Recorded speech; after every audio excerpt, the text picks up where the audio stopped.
episode 5, Prom Night, which is odd because no one went to the prom.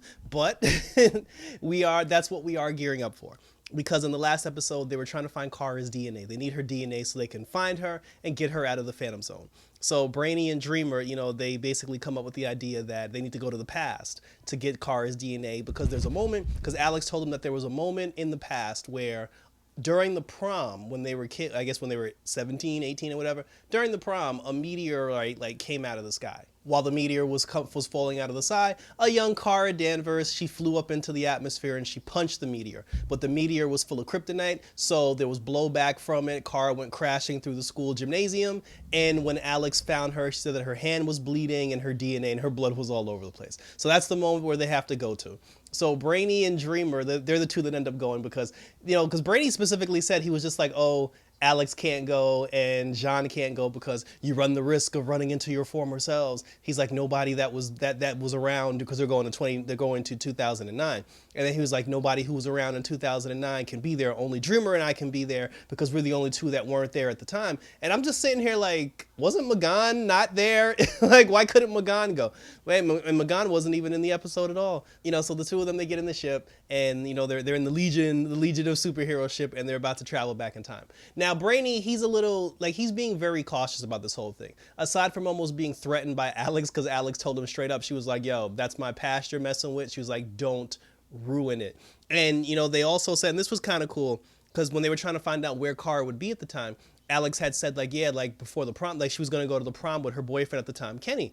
And Jean had said, he was like, wasn't Kenny the kid who got killed because there was the school security guard or the school gym teacher, somebody was doing some illegal drugs, Kenny was investigating, and during the whole thing, Kenny got killed while the sheriff or the gymnasium teacher was doing a drug bust or whatever. And then Alex had said, she was like, no, this is one of the things that Crisis changed, because she was like, in the old world, she's like, well, on their Earth, she's like, on their old Earth, Kenny died. But on the new Earth, Kenny actually didn't die in the crossfire, which is interesting because I think they substituted Kenny's death with his father, but I'll get to that a little bit later. So Kenny is actually alive on this Earth, and him and Kara are boyfriend and girlfriend. So they're going around, fighting crime, saving people together, which is why in the newspaper they dubbed Midvale City as the safest or the luckiest city on the planet, because of all the things that were happening when people were going to get into trouble. They were magically saved by some random act of God. Now, Brainy, he's a little he's not very confident about the whole situation because, aside from Alex threatening him, Brainy he had made mistakes before as far as time travel is concerned. So he's being very cautious not to mess this up because he doesn't want to blow the only chance that they have to save Supergirl. Dreamer's whole thing is she's been struggling with her powers a little bit. She's been struggling with trying to, interpret her dreams.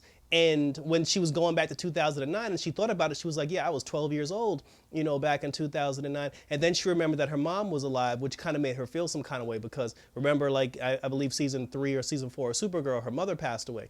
And, because her mother passed away, she was kind of thinking about that because she was thinking, if I could talk to my mom, if I can get a hold of my mom, if I can just have a conversation with my mom, maybe she can help me better interpret my dreams. And I'm not out here flying solo because since her mom passed away, her mom never taught her how to interpret her dreams. So now we go to the diner where a young Kara Danvers, a young Alex, and Kenny, they're all sitting there having a conversation. Kenny, there was a moment where they heard Brainy's ship getting ready to crash somewhere, because Kara got the superhero. So she was just like, oh, Kenny, there's something we need to check out. And then Alex was like, are you two going to do superhero shit? And, and it's funny because Alex as a character has made great strides. She's become more of a family person, more loving, more care. I forgot how much of a bitch Alex actually used to be, and it was kind of refreshing to see that. He's like, I'm not gonna have you flying around the city risking the exposure of myself and mom and everybody. She's like, just get in the car, I'll drive you over there, to go see what's going on. And then when they leave the diner, then we get the surprise of the episode for me. Because I did hear rumors that they were casting a young version of this character, but I didn't understand what the point was. And now I understand the point, because as soon as the three of them leave, walking into the bar, we get a young Cat Grant. CJ Grant, the one that used to work at the Daily Planet with Lois Lane and Clark Kent and everybody. And she was the most refreshingest thing. I mean, the episode was cool, but I'm like, CJ Grant, she really pumped some life into this episode.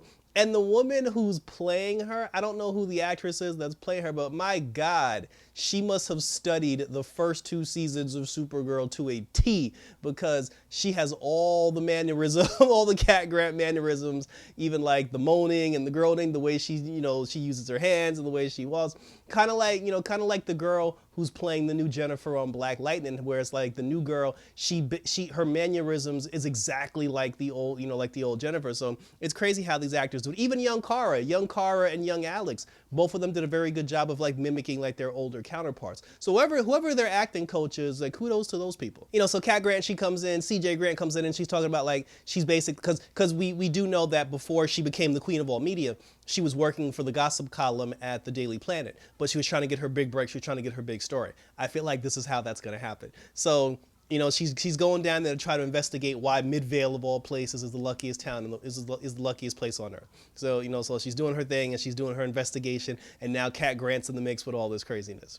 Brainy made it very clear that the one thing that they were not supposed to do was interact with a young Kara and a young Alex, because they didn't want to disrupt the space-time continuum. So of course, that's the one thing that actually happened, because when they were trying to figure out how to fix their spaceship, Kara and Alex and Kenny basically ran up on them. They were like, "Oh my God, are you guys aliens?" And they were just like, well, so much for that one. So, so now both groups ended up coming together. And then Kara was just like, "Oh, I'm an alien too, and you guys need help." And he was just like, "Yeah, we need help trying to fix our ship." And then, Kenny was just like, "Well, we can help out, but in the meantime," they actually said that they have a whole day. They said, "Listen, we actually have to," because they lied and said that, our planet was on the brink of destruction.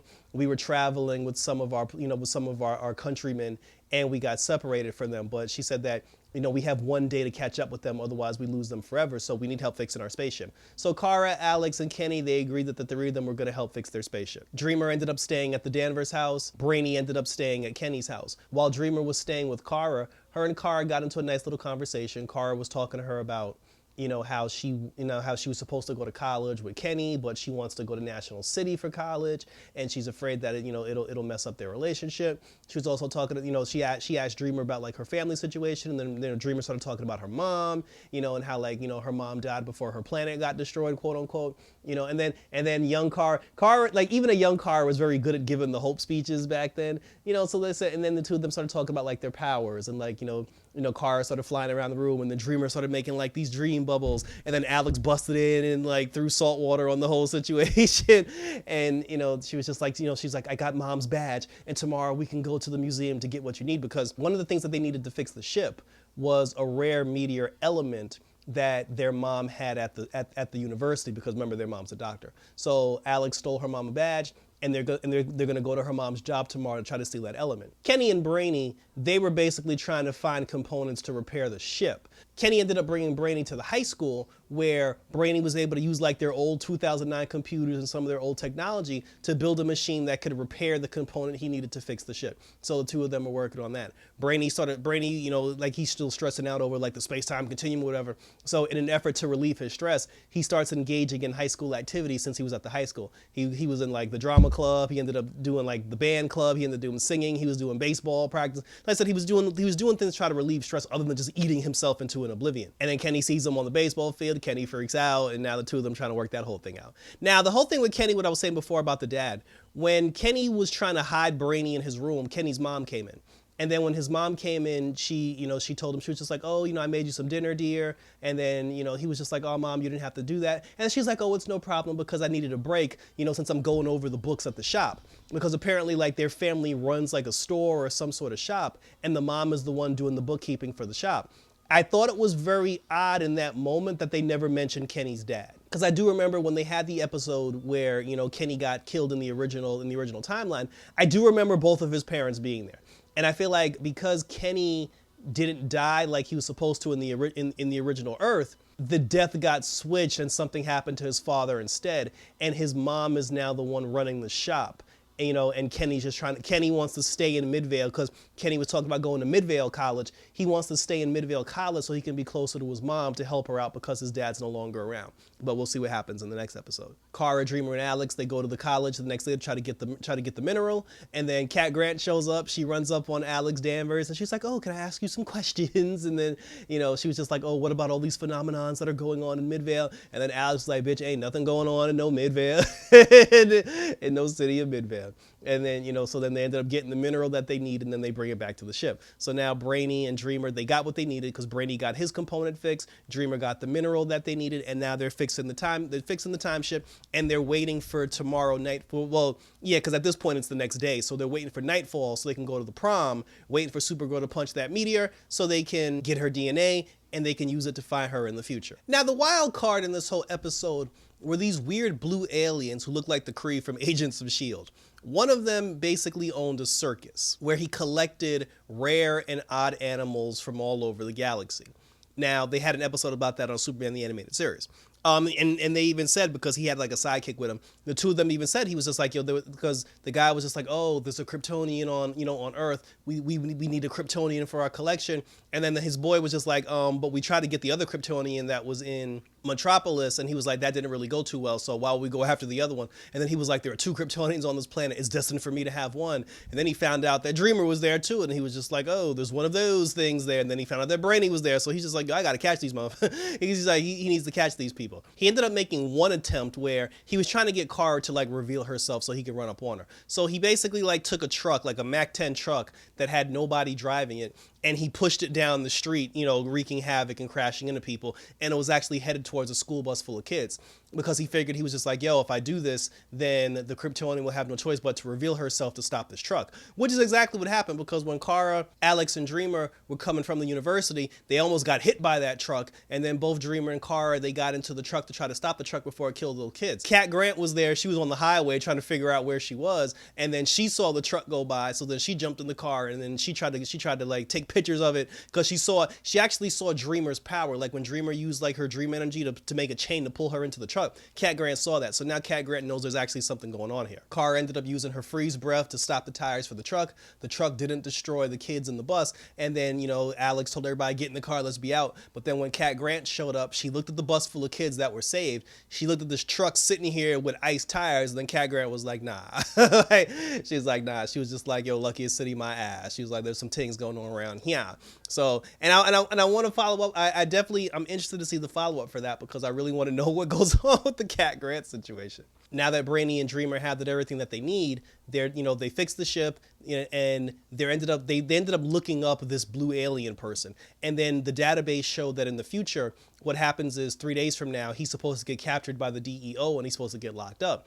But because he knows that Kara is there, because he knows that Dreamer's there, because he knows that Brainy's there, he's sticking around because he's trying to really capture all three of them. Whereas in the original timeline, he gave up and he bounced. So the paper, like a la Back to the Future style, the paper that they were looking at ended up changing, and it showed that this guy is still wanted and he's still at large. So Brainy was just like, F. He was just like, "We did the one thing that I didn't want to do." He said, "We changed something from the past in the future." So now they're trying to figure out how they can, how they can get around this whole thing. Dreamer, throughout the entire episode, she's been having this weird dream where she keeps seeing a pink tiger like trapped in a cage. She was freaking out. She didn't know how to, interpret the dream. There was a moment where she did call her mom, but she got her mom's answering machine. Brainy found out that she called her mom, and then he was just like, "Oh, you're not supposed to do that." But she was just like, "Oh, I don't know what to do because I can't interpret my dreams." But then when they were talking about the blue alien, and then they found out that the blue alien ran a circus, she was just like, "That's what my dream means." She's like, "It has something to do with this blue alien." She's like, "We need to stop him because he's going to interfere with what we're doing." I don't know where the purple tiger with the pink puma or whatever it comes in at, but that's something a little different. But at least she was able to figure out that the link to the circus has to do with the blue alien. Dreamer and Brainy need to come up with a plan to keep this dude away from Midvale High during the prom so they can do what they got to do in order to get Kara's DNA. And then in the end, Alex and Kara had gotten into an argument because Alex was just like, "You can't keep going out there doing all this superhero stuff." And then they went back and forth. It was just like, "Oh, I sacrificed for you." She was like, "I could have went to Europe for college, but Mom wanted me to stay local so I can stay close to you to protect your ass." And then she was just like, "Oh, but I didn't ask you to do that." And then she's like, "If you weren't so immature." And then she was like, like, I am mature. And then she's like, how come you didn't tell Kenny that you want to go to college in National City and not here in Midvale? And she was just like, you know what? And then Kara ended up, going to talk to Kenny. And when she went to go actually talk to Kenny to tell Kenny that what her plan was, Kenny had revealed to her that he created a secret hideout for the two of them so they can continue to be a superhero duo team. So now Kara kind of feels bad, and they left us on a cliffhanger not knowing if she actually told Kenny the truth or if she just kept their mouth shut and pretended like everything was all gravy. And then finally, Dreamer and Brainy, they actually located the blue alien, they located his whereabouts. And when they went down to go, like beat him up or like take him into custody, they got ambushed by him. And now he's got the drop on them and he's captured the two of them. And that's how the episode ended. So, which was cool, but like I said before, I don't understand why it was called Prom Night. Like, if anything, the episode should have been called Midvale, and then the next episode should have been called Prom Night because this is a to be continued. Like it's to be continued to the next episode. So it was good to see the young Danvers sisters. It was definitely good to see that. And I like the fact that they plug Cat Grant into that. And I guarantee you, when all this is said and done, this is how Cat Grant becomes the queen of all media. And then they're probably going to do a whole thing about how her knowing who Supergirl is from Jump Street. But like I said, it was cool. But let me know your thoughts below. I mean, obviously the story isn't resolved yet because it's to be continued. But let me know what you thought about the whole Midvale thing, about them being in 2009, hanging around Kara, hanging around young Alex, like the whole dynamic with everything. And we shall talk about it. Check me out on social media. Check out my Black Lightning video. Hopefully we got Batwoman coming up. I know we got Legends coming up pretty soon. The Flash should be back soon. And then Superman and Lois coming back in Midvale. So thanks for tuning in, guys. Up and away for Supergirl and for Midvale, the safest place on the planet. Till next week as we conclude this 2-part episode, I'm out this bitch.